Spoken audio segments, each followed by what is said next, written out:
নির্বাচনী যাত্রা শুরু। বগুড়া ৭ আসনে খালেদা জিয়া, ৬ আসনে তারেক রহমানের পক্ষে মনোনয়ন সংগ্রহ। জাহাঙ্গীরনগর বিশ্ববিদ্যালয়ে ভর্তির লড়াই শুরু। ৪৬৬ আসনের জন্য লড়বেন ৪৭,৪৯৭ শিক্ষার্থী। লালমনিরহাট সীমান্তে অনুপ্রবেশের দায়ে বিএসএফ সদস্য আটক, রাখা হয়েছে বিজিবি হেফাজতে।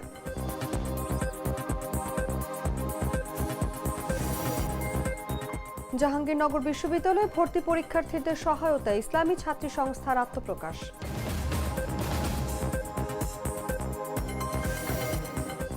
এবং লালমনিরহাটে হাতের স্পর্শেই উঠে আসছে ফুটপাতের টাইলস, প্রমাণিত হলে কঠোর ব্যবস্থা বলছে কর্তৃপক্ষ।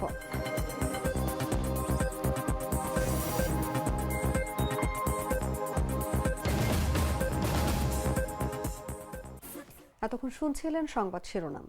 দর্শক, আমন্ত্রণ দেশ জুড়ে সংবাদে, সঙ্গে আছি আমি অনুভা বিশ্বাস।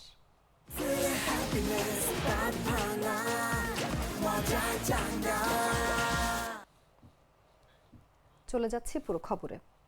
বগুড়া ৭ ও বগুড়া ৬ এই দুই আসনে দলের শীর্ষ দুই নেতা বেগম খালেদা জিয়া ও তারেক রহমানের পক্ষে মনোনয়নপত্র সংগ্রহ করা হয়েছে। রোববার দুপুর ১:৩০টার দিকে শহরের গোহাইল রোডে জেলা নির্বাচন অফিস থেকে বগুড়া ৭ আসনে বিএনপি চেয়ারপারসন বেগম খালেদা জিয়ার পক্ষে মনোনয়নপত্র সংগ্রহ করেন তার নির্বাচনী সমন্বয়কারী ও সাবেক সংসদ সদস্য হেলালুজ্জামান তালুকদার লালু। এ সময় জেলা ও উপজেলা বিএনপি এবং অঙ্গ সংগঠনের নেতাকর্মীরা উপস্থিত ছিলেন। বগুড়া ৭ আসনটি বেগম খালেদা জিয়ার রাজনৈতিক জীবনে বিশেষ গুরুত্ব বহন করে। তিনি এই আসন থেকে টানা ৩ বার সংসদ সদস্য নির্বাচিত হয়েছেন। রাজনৈতিক প্রতিকূলতা, মামলা, দমন পীড়নের মধ্যেও এই আসনে বিএনপির ভোট ব্যাংক অটুট রয়েছে বলে দাবি দলটির নেতাদের। একই দিনে দুপুর 12:30টার দিকে জেলা প্রশাসক তৌফিকুর রহমানের কার্যালয় থেকে বগুড়া ৬ আসনে তারেক রহমানের পক্ষে মনোনয়নপত্র সংগ্রহ করেন জেলা বিএনপির সভাপতি রেজাউল করিম বাদশা। এ সময় উপস্থিত ছিলেন জেলা বিএনপির সাবেক সভাপতি অ্যাডভোকেট এ.কে.এম. মাহবুবুর রহমান, সাবেক আহ্বায়ক ও সাবেক সংসদ সদস্য গোলাম মোহাম্মদ সিরাজ, সাবেক সভাপতি ভিপি সাইফুল ইসলাম, শহর বিএনপির সভাপতি হামিদুল হক চৌধুরী হিরু, সদর উপজেলা বিএনপির সভাপতি মাহফাতুন আহমেদ খান রুবেল সহ শীর্ষ নেতারা। নির্বাচন আচরণবিধি লঙ্ঘনের আশঙ্কায় বিপুল সংখ্যক নেতাকর্মী জেলা প্রশাসক কার্যালয় ও নির্বাচন অফিস এলাকায় অবস্থান নিলেও মনোনয়ন উত্তোলনের সময় তারা ভেতরে প্রবেশ করেননি।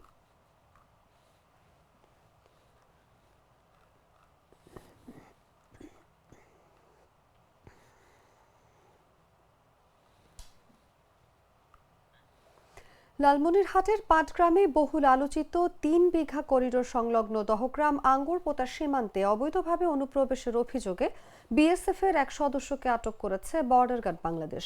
রোববার ভোরে উপজেলার দহগ্রাম ইউনিয়নের আবুলের চর সীমান্ত এলাকায় বাংলাদেশের অভ্যন্তরে এক ব্যক্তির বাড়ি থেকে তাকে আটক করা হয়। আটক বিএসএফ সদস্য বর্তমানে ৫১ বিজিবি ব্যাটালিয়নের হেফাজতে রয়েছে। সীমান্ত ও এলাকাবাসী সূত্রে জানা যায়, ভোরে ভারতীয় ও বাংলাদেশি গরু পারাপারকারীদের একটি যৌথ দল সীমান্তে জড়ো হয়। এ সময় ভারতের অর্জুনবাড়ি ক্যাম্পের বিএসএফ সদস্যরা তাদের ধাওয়া করে। ধাওয়ার এক পর্যায়ে এক বিএসএফ সদস্য জিরো লাইন অতিক্রম করে বাংলাদেশের প্রায় ৩০০ গজ ভেতরে প্রবেশ করেন এবং স্থানীয় এক ব্যক্তির বাড়িতে ঢুকে পড়েন। এ সময় টহলরত ৫১ বিজিবি ব্যাটালিয়নের সদস্যরা তাকে হাতে নাতে আটক করে ক্যাম্পে নিয়ে আসে। আঙ্গুরপোতা ক্যাম্পের বিজিবি সুবেদার আইয়ুব আলী জানান, ওই বিএসএফ সদস্যকে আটক করে ক্যাম্পে রাখা হয়েছে। এদিকে বারবার বিএসএফ এর অনুপ্রবেশ ও হয়রানি নিয়ে ক্ষোভ প্রকাশ করেছেন স্থানীয়রা। দহগ্রাম ইউনিয়নের বাসিন্দা রেজানুর রহমান রেজা অভিযোগ করে বলেন, ভারত বেষ্টিত হওয়ার কারণে বিএসএফ প্রায় উস্কানিমূলক কর্মকাণ্ড করে। এর আগে ২০১৪ সালের নতুন চুক্তির দোহাই দিয়ে নোম্যান্স ল্যান্ডে কাঁটা তারের বেড়ায় মদের বোতল ঝুলে রাখার মতো ঘটনাও ঘটিয়েছে তারা। এ বিষয়ে ৫১ বিজিবি ব্যাটালিয়নের sector commander lieutenant colonel Selim Al Din বলেন, বিএসএফ সদস্য আটকের বিষয়ে তাদের উচ্চ পদস্থ কর্মকর্তাদের সঙ্গে যোগাযোগ চলছে। পতাকা বৈঠক বা আলোচনার মাধ্যমে পরবর্তী সিদ্ধান্ত নেওয়া হবে।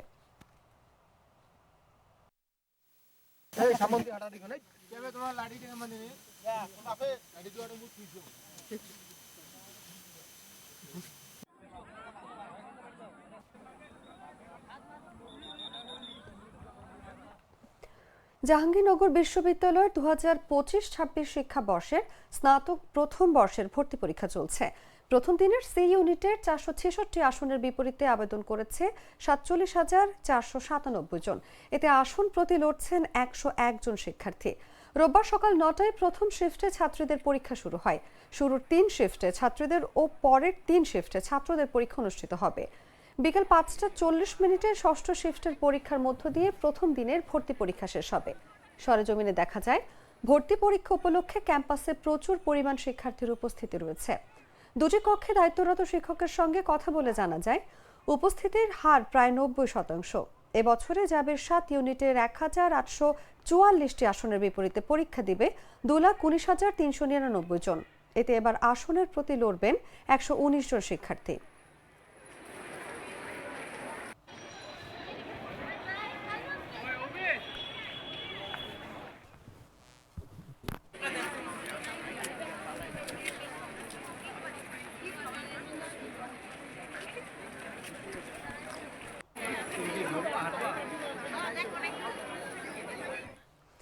জাহাঙ্গীরনগর বিশ্ববিদ্যালয়ের 2025-26 শিক্ষাবর্ষের স্নাতক প্রথম বর্ষের ভর্তি পরীক্ষা শুরু হয়েছে।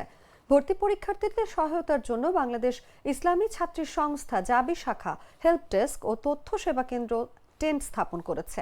এর মাধ্যমে সংগঠনটি বিশ্ববিদ্যালয়ে আত্মপ্রকাশ করেছে। রোববার সকাল 9টায় প্রথম দিনের সি ইউনিটের পরীক্ষা শুরু হয়। ছাত্রীদের জন্য সকালে 3টি শিফট এবং ছাত্রদের জন্য বিকেলে 3টি শিফটে পরীক্ষা অনুষ্ঠিত হবে। বিকেল 5টা 40 প্রথম দিনের পরীক্ষা শেষ হবে। টেন্টে শিক্ষার্থীদের জন্য ইসলামী বই, মেয়েদের জরুরি ওষুধ, স্যানিটারি ন্যাপকিন এবং নামাজের ব্যবস্থা রাখা হয়েছে। এছাড়া ব্যাগ রাখার সুবিধার জন্য টোকেন ব্যবস্থাও করা হয়েছে। সভানেত্রী জান্নাতুল ফেরদৌস বলেন, এটি আমাদের প্রথম উদ্যোগ।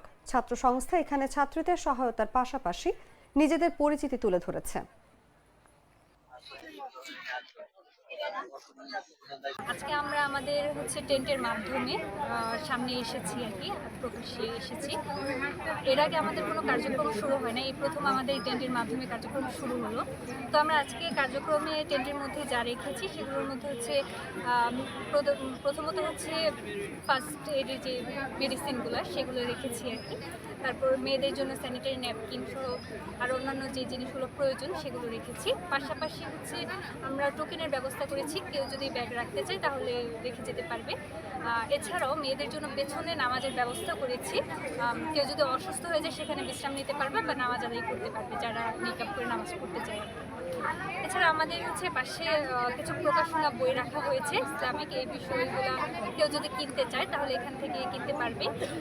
এছাড়াও কেউ যদি সংগঠনে যুক্ত হতে চায় বা সংগঠন সম্পর্কে আগ্রহী হয়, জানতে চায় সংগঠন সম্পর্কে, তাহলে সেক্ষেত্রে আমাদের পরিচিতি আছে, প্লাস আমাদের প্রাথমিক সদস্য ফর্ম আছে, সেই ফর্ম পূরণ করে সংগঠনে যুক্ত হবে। গ্লিটারের টুইন লেমন ও অ্যান্টিব্যাকটেরিয়াল ফর্মুলা বাসনকে চকচকে জীবাণুমুক্ত করে আমাদের দেয় গ্লিটার গ্যারান্টি। লালমনিরহাটের সড়ক উন্নয়নের নামে যেন আবারও প্রশ্নের মুখে সরকারি প্রকল্প। নির্মাণ শেষ হওয়ার আগেই হাতের স্পর্শে উঠে আসছে ফুটপাতের টাইলস। স্থানীয়দের অভিযোগ, নিম্নমানের সামগ্রী ব্যবহার করে দায়সারা কাজ করছে ঠিকাদারি প্রতিষ্ঠান। যদিও সংশ্লিষ্টরা বলছেন, অভিযোগ প্রমাণিত হলে নেওয়া হবে কঠোর ব্যবস্থা। বিস্তারিত জাগো ডেস্ক রিপোর্টে। দেখতে নতুন কিন্তু বাস্তবে নড়বড়ে।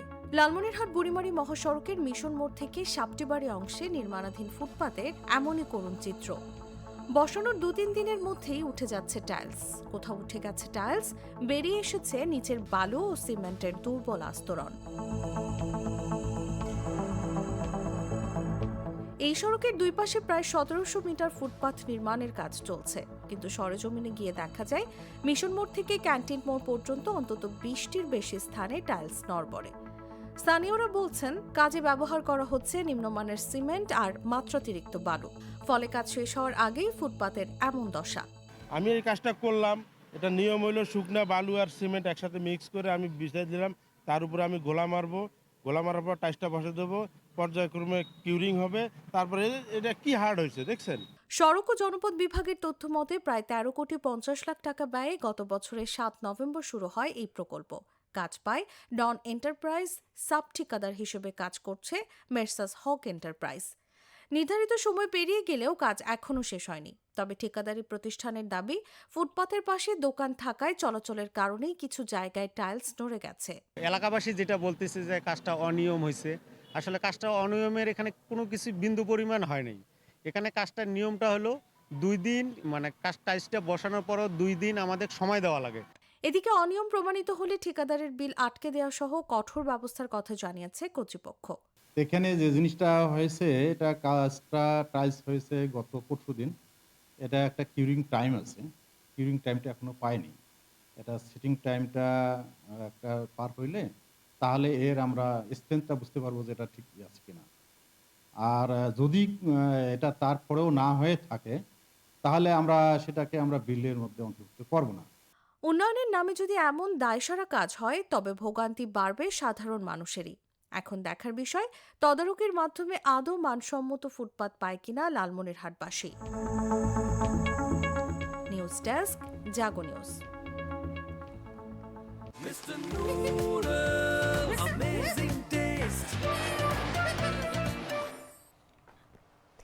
ময়মনসিংহের ভালুকায় দীপু চন্দ্র দাস নামের যুবককে পিটিয়ে হত্যা করার ঘটনায় আরও দুজনকে গ্রেফতার করা হয়েছে।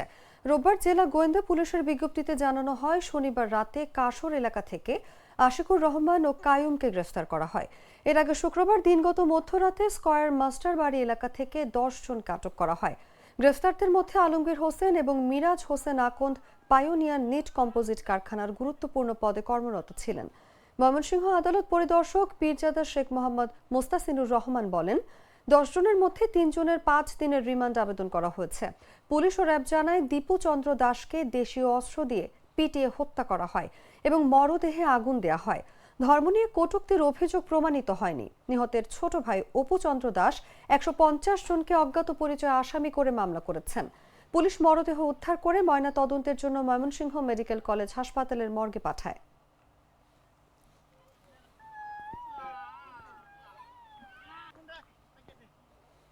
সংবাদ শেষ করার আগে শিরোনামগুলো জানিয়ে দিচ্ছি আরো একবার।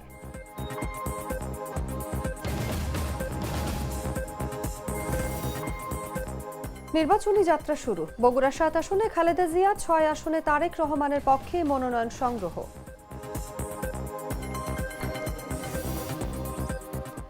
জাহাঙ্গীরনগর বিশ্ববিদ্যালয়ে ভর্তির লড়াই শুরু। 466 আসনের জন্য লড়বেন 47,497 শিক্ষার্থী। লালমনিরহাট সীমান্তে অনুপ্রবেশের দায়ে বিএসএফ সদস্য আটক, রাখা হয়েছে বিজিবি হেফাজতে।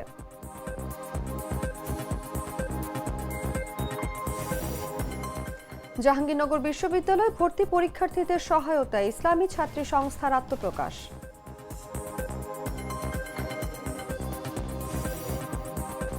এবং লালমনিরহাটে হাতের স্পর্শেই উঠে আসছে ফুটপাতের টাইলস, প্রমাণিত হলে কঠোর ব্যবস্থা বলছে কর্তৃপক্ষ।